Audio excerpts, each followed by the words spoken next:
क्या आपने कभी सोचा है कि सभी भेड़िए पूर्णिमा की रात को चांद की ओर देखकर क्यों रोते हैं? क्या सच में चांद और भेड़ियों के बीच कोई रहस्यमयी संबंध है जो इंसानों से छुपा हुआ है? चांद का कौन सा प्रभाव है जो भेड़ियों को चांद की ओर आकर्षित करता है? इस वीडियो में हम दिखाने जा रहे हैं चांद और भेड़ियों का वो कनेक्शन जिसे आपने पहले कभी नहीं सुना होगा। लेकिन इसके पहले भेड़िए के समूह की कुछ महत्वपूर्ण बातें जाननी जरूरी है। भेड़िए समूह में रहते हैं जिसे पैक कहा जाता है। एक पैक में आमतौर पर 6 से 10 भेड़िए होते हैं। इस पैक का नेतृत्व अल्फा नर और अल्फा मादा करते हैं और उनके सभी निर्णय पैक के अन्य सदस्य मानते हैं।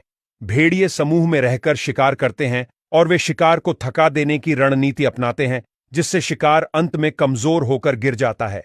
वे कभी कभी शिकार का पीछा करते हुए एक बार में 30 से 40 किलोमीटर तक दौड़ सकते हैं।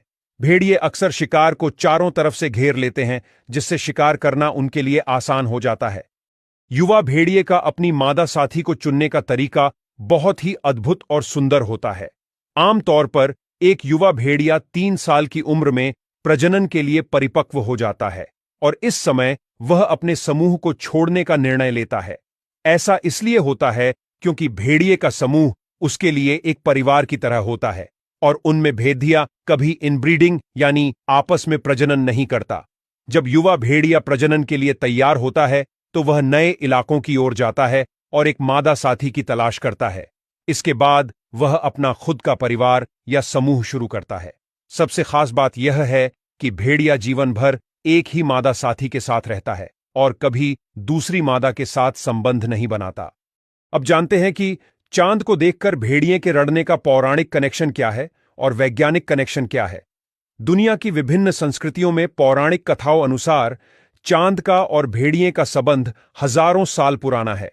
जैसे कि नॉर्स पौराणिक कथाओं में स्कोल और हाटी नाम के 2 भेड़िए हैं, जहां स्कोल सूर्य का पीछा करता है और हाटी चंद्रमा का पीछा करता है। भविष्यवाणी है कि जब वे सूर्य और चंद्रमा को पकड़ लेंगे तब प्रलय की शुरुआत होगी। और कुछ कथाओं में कहा जाता है भेड़िए को पूर्णिमा के चंद्र से अनूठी ताकत मिलती है, जिससे कोई भेड़िया इंसान भी बन सकता है। लेकिन इसके खिलाफ विज्ञान कहता है कि भेड़िए किसी विशेष दिन को, जैसे पूर्णिमा की रात को हाउलिंग करने के लिए नहीं चुनते। वो कोई भी रात को हाउलिंग कर सकते हैं।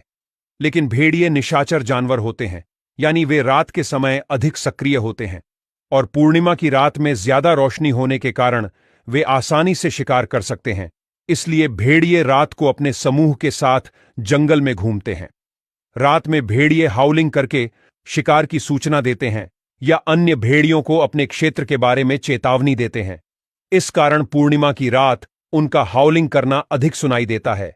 दूसरी ओर चंद्रमा की तेज रोशनी में वातावरण अधिक शांत रहता है, जिससे भेड़ियों की हाउलिंग की आवाज दूर तक जाती है। इसके अलावा वैज्ञानिक दृष्टिकोण से देखा जाए तो चंद्रमा और भेड़ियों के बीच कोई विशेष प्रभाव या संबंध नहीं है।